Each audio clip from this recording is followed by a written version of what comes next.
Hi guys, I know some of you follow me on my blog and this may be old news for you, but for those of you who don't know, I'm currently writing my first novella.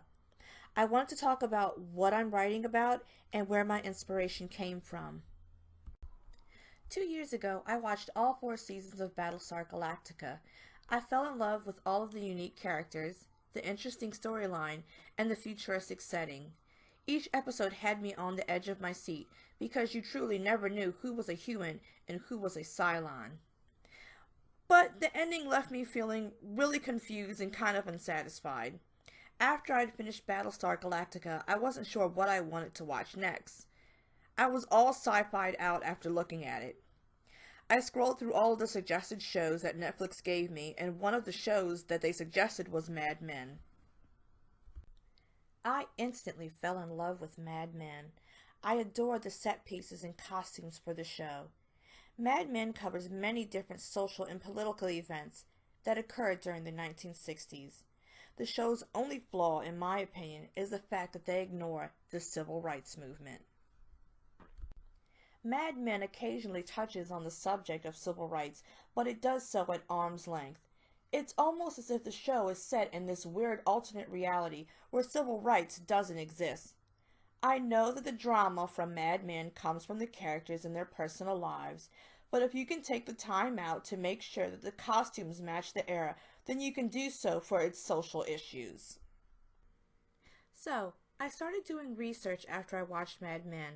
I wanted to know if there were other people out there who felt the same way that I did, that they were upset over the fact that the show turned a blind eye to the civil rights movement. While I was doing my research, I came across this really wonderful and very interesting image. It was a picture of a woman in a 1950s dress, but she was in a spaceship.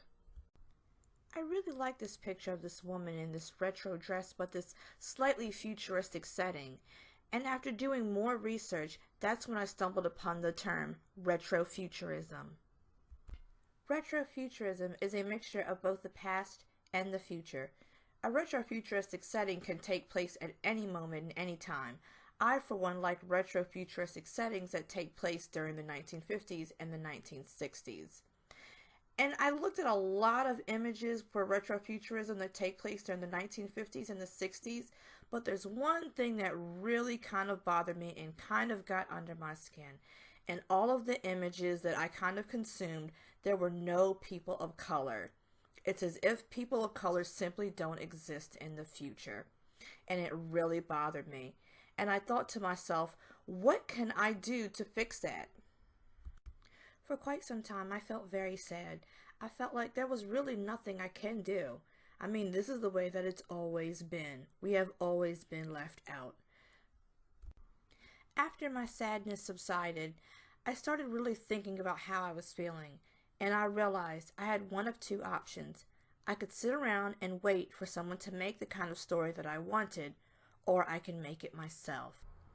I set aside my feelings of frustration, and I used my newfound love for retrofuturism to inspire me to make the kind of story that I would like to read. Here is the end result of my inspiration. This is Cosmo. She's the main character of my story. She's a 16-year-old space detective, and she loves to solve mysteries. The plot for my novella revolves around Cosmo solving her first mystery. An expensive set of rings have gone missing, and one of Cosmos' close friends is the prime suspect in the robbery. It's up to Cosmo to solve the case and to clear her friend's name. I've been working on my novella for quite some time. It's nearly completed, and I can't wait for you guys to see the finished product. Until then, you can read the first 3 chapters on Wattpad. I'll be providing a link down in the description below. So this ends part 1 of my Why Do I Write video. Stay tuned for part 2 of Why Do I Write, and I'll be talking more about my motivations for writing my first novella. Thanks so much for watching, guys. Please like this video, and don't forget to subscribe so you can keep up with my latest videos as they come out. I'll talk to you later, guys. Peace out.